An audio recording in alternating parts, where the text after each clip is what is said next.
From Hollywood, it's time now for...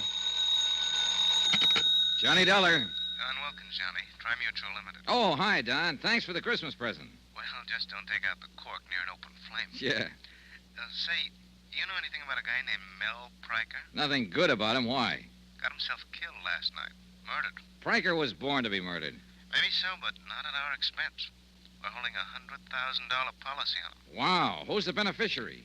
His partner, Nick Shurn. Nick Shurn. You picked a fine pair of rats. Yeah, I know that now. The New York police are holding Shurn, but they've got no evidence. Go down there and check it out for us, Johnny. If Nick did the killing, we're off the hook. Any witnesses? One, apparently, the hat check girl in that nightclub of theirs. What's her story? I wish I knew. She's disappeared. We've got to find her, Johnny, before some of Nick's hoodlums find her. Don, maybe they already have.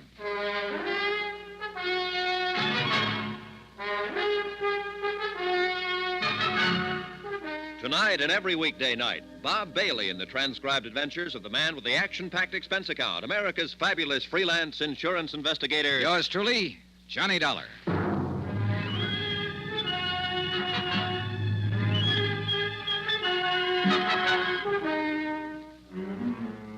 Expense account submitted by Special Investigator Johnny Dollar to the Home Office, Tri-Mutual Insurance Limited, Hartford, Connecticut.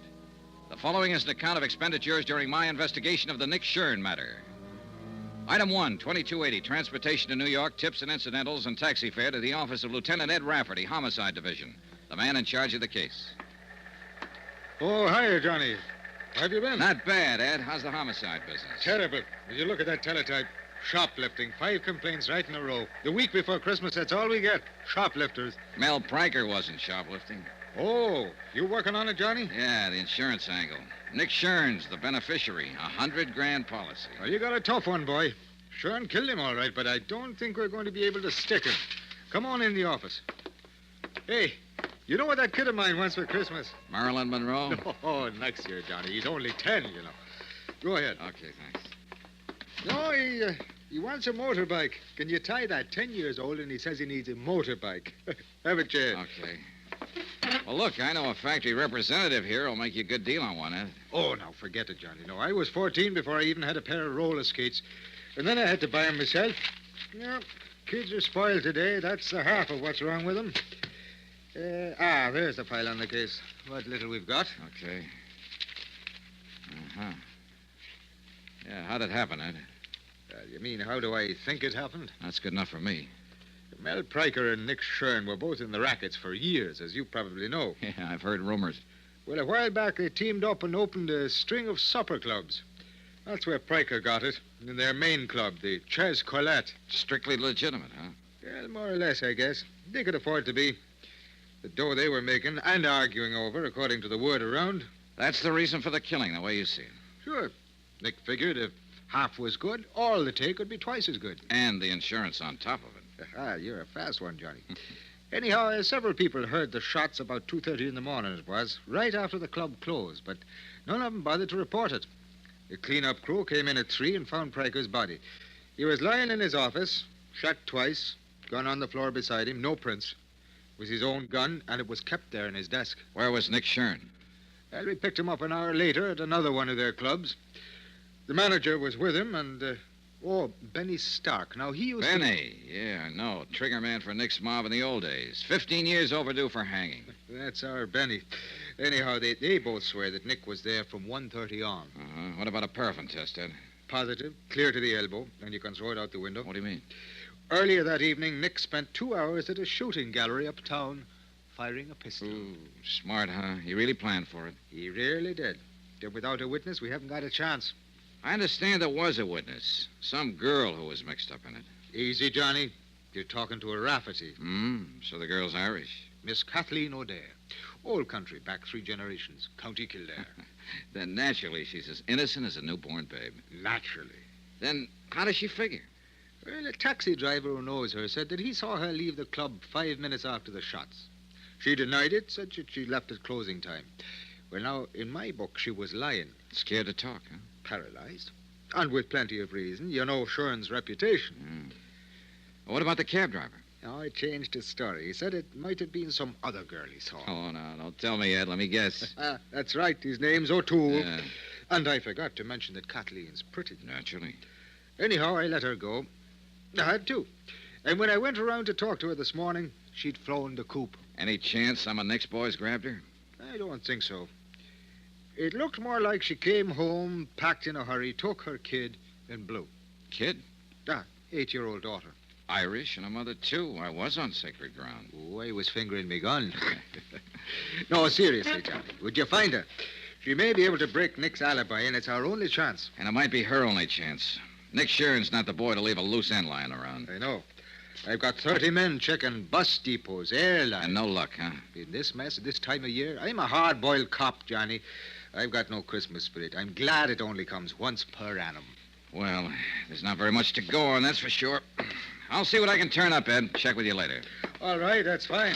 Oh, by the way, Johnny. Yeah? About that friend of yours. What friend? The guy with the motorbikes. How would I be getting in touch with you? Oh, yeah, his name's Ralph Sterner. He's in the phone book, office in the Mackley building. Hard-boiled cop. Well, the kid's only young ones. Yeah, sure. Now, you find that O'Dare girl. Find her, keep her alive, and get her to talk. How long have I got to find her? What do you mean? Nick Shurn. How much longer can you hold him? Johnny, he was turned loose an hour ago. So that was it. A lot of maybes, a lot of questions, and a lot of pressure. A job to be done and done fast. Find one Kathleen O'Dare, former hat check girl at the Chez Colette. Keep Nick Shurn's hoodlums away from her, and persuade her to talk. And 3 to 1, Nick was looking for her, too. He was free now, on the loose. And he might be anywhere. Only the way it turned out, he wasn't just anywhere. He was in one particular place. Johnny, Parked right smack in front of the precinct station. over here, Johnny. He was sitting in the back seat of a sedan, and his trigger man, Benny Stark, was at the wheel. Been there a long time, hasn't it, Johnny? About 5 years, as I remember it, Nick. It was that warehouse robbery over in Queens when you got away with $40,000 worth of furs. You've forgotten. I was acquitted on that one. Oh, yeah, I know. After they pulled the only witness out of the East River, his feet in a bucket of cement. Just coincidence. I never seen him before. You've seen Miss O'Dare before. Sure I have. She works for me. She's a good kid, Johnny. So I hear. Well, I wouldn't harm a hair on that girl's head. She'll be relieved when I tell her that. Get in. I want to talk to you. No. Sorry, Nick. I like it fine just the way it is. In the car, I'd be outnumbered. You got me all wrong, Johnny. I don't play that way anymore. What about Benny? Has he reformed, too? Well, if that's what... Benny, go take a walk. Yeah, boss, but... I said go take a walk. Okay.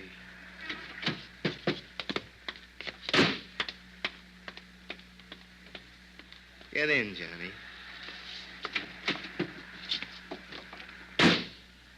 What's on your mind, Nick? You working on this case? Yeah, I'm on it. Why? That's what I figured. I was talking to my lawyer in there and saw you go to Rafferty's office. I guess the insurance company's going to try to welch on that claim. It's your Is party, that it? Nick. You talk. I got a better idea. What's that? You know, it's real nice out in Las Vegas this time of year, Johnny. A man could have a lot of fun out there for the next month with maybe $10,000 to play with. What man are you talking about? You. I don't have $10,000. You will. 30 minutes from now, if you say the word. Oh, Nick, you're lucky we're not standing out there on the sidewalk. In a car seat, I haven't got room to swing. You're still a fool, huh? I don't know. Why don't you write me about it? You'll have plenty of time. Up there in the death cell. Suppose I didn't make any claim on that policy.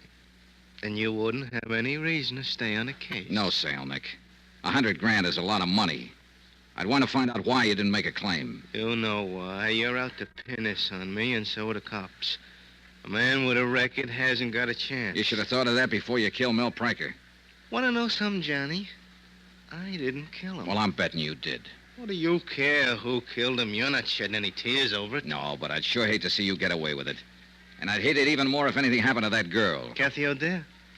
Now, what could happen to her? She just might fall in the river. She probably thinks she's safe as long as she hides from the police and refuses to talk. She doesn't know you very well. You had me all wrong, Johnny. You know, you hear a lot about peace on earth, goodwill toward men around this time of year. Well, I don't have much goodwill toward the kind of rat you are.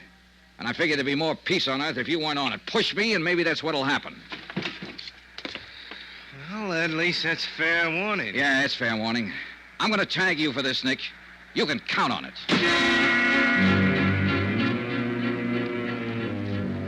Expense account item 2, $2.40. Taxi to the East Side rooming house of Kathy O'Dare.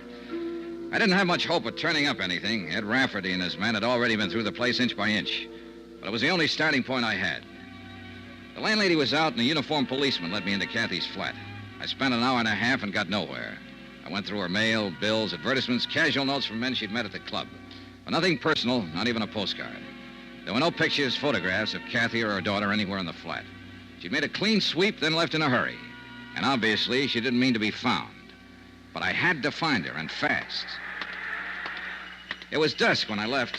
The street lamps were on, and the colored Christmas lights in the windows along the block. Snow was falling in big, soft, gentle flakes, and there was a holiday feeling in the air. It was neither the time nor the setting for murder. Big contribution, son? Give a little something to help poor? Oh, sure. How's it going this year, Santa? Oh, it's better than usual, but it just seems there's never enough to go around, no matter how... Well, bless you, son. Thank you kindly. Don't mention it. Good luck, Pop. Thank you, son.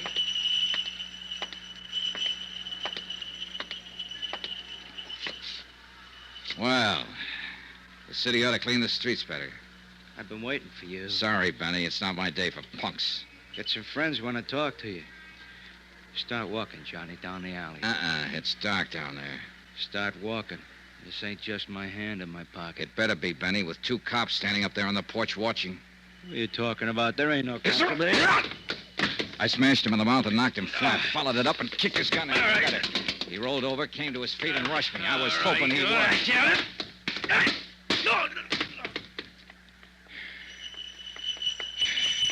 See, he have that coming, son? He had it coming.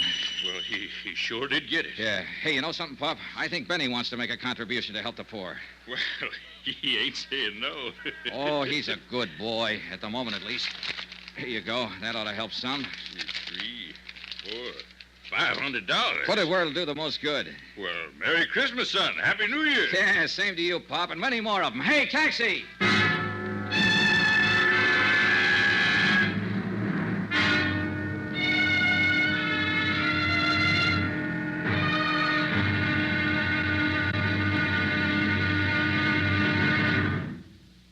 There'll be another intriguing episode in our story of the next Shurn matter tomorrow. Tomorrow, an old lady with a broken arm, a shivering girl, and bullets in the snow.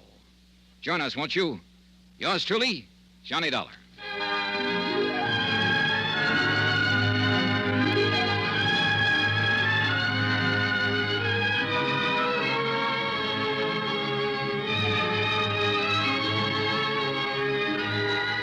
Yours truly, Johnny Dollar, starring Bob Bailey, is transcribed in Hollywood.